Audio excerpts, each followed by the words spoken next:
Getting started with Zoom.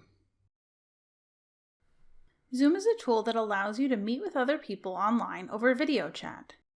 In this video, we'll explain some basic Zoom etiquette guidelines that will help you make a good impression in your Zoom meetings and classes. We'll also help you get started with Zoom and show you some of the things you can do with this tool, including how to create a Zoom account, how to change your settings for security, how to set up your own meetings to work on assignments and presentations with your team, how to share your screen with other people in the meeting, and how to record your Zoom meetings.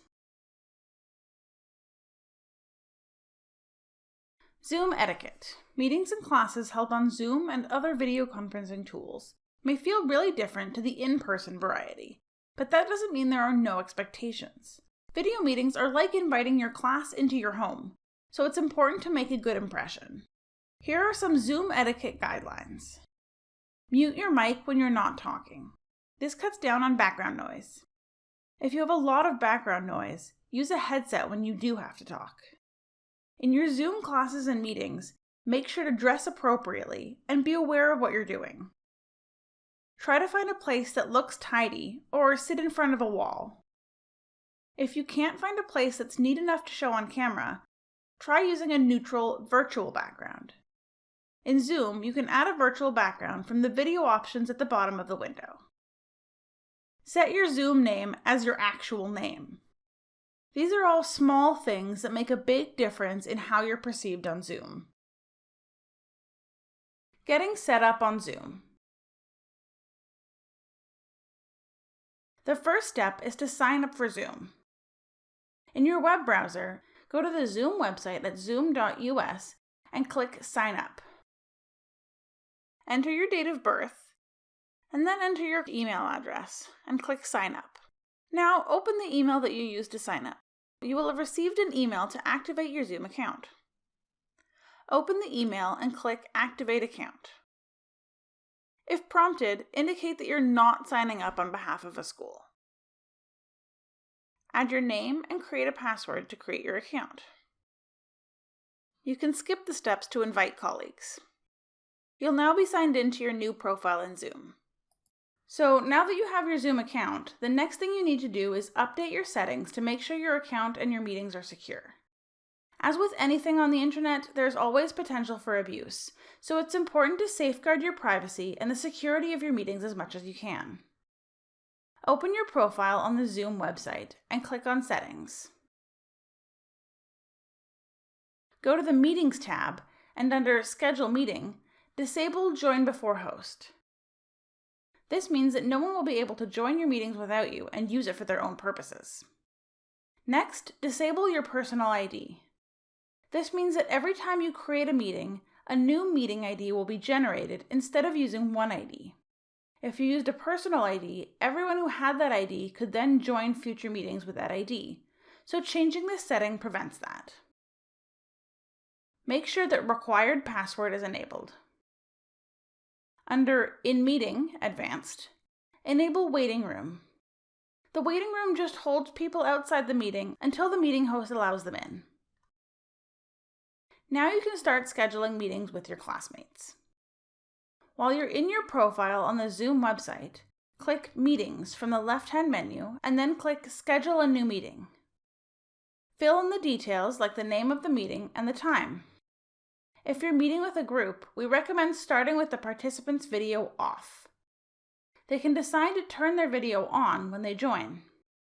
You can also mute participants on entry, which is especially useful if you have a big group. Just like with the video, participants can then be unmuted once they're in the meeting. Once you've filled in the details, click Save. These are the details of your meeting, including the link to the meeting and the password. If you click Copy the Invitation, you can copy the information for joining the meeting. Now just paste the meeting invitation into an email and email it to your group members. When it's time to start the meeting, log back into your account. In the Meetings tab, you can see your upcoming meetings. Just click Start beside the meeting you want to start up. If it's the first time that you're meeting in Zoom, you'll be prompted to download the Zoom app. The meeting should start up. You'll be prompted to join with computer audio, which will allow you to speak in the meeting. Your computer will need to have a microphone for this to work. Once you have the Zoom app installed, you can also start your meetings from here. Open the Zoom desktop app and sign in. Click Meetings at the top, select the meeting, and click Start. As you can see, the meeting starts up in the same way. If someone else created the meeting and shared it with you, you just need to click on the link in the meeting invite. Meeting with your group. One of the really handy features of Zoom is the ability to share your screen with other attendees. This is useful if you're collaborating on the same project. Everyone can see the notes or whatever it is you're working on. It's also useful for presentations because you can share your presentation slides. To share your screen, click Share Screen from the bottom menu. Choose to share your entire screen, a whiteboard, or a specific application. We recommend sharing just one application at a time, otherwise the other people in the meeting may see things you'd rather keep private. Now click Share. Whatever you've chosen to share will appear on the screen. As I mentioned, one of the other things you can do with Share Screen is share a whiteboard. Even though one person is sharing this whiteboard, all of the participants can add to it. Select Annotate, and then choose what you want to add to the whiteboard, like typing text or drawing on the page.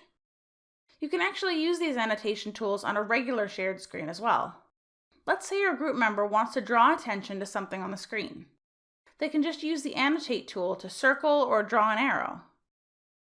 Sometimes you might want to record your meeting. Maybe a group member couldn't make it. If you're the meeting host, you can just click Record at the bottom of the screen.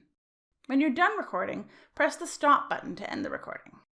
You can find your recordings in your documents in a folder labeled Zoom. If other group members want to record, the host has to give them access by clicking the 3 dots on their picture and then allowing access. It's important to remember that whatever you're recording, you need to make sure everyone is okay with being recorded before you do so. These are the main things about Zoom that you'll need to know to meet with your classmates and professors.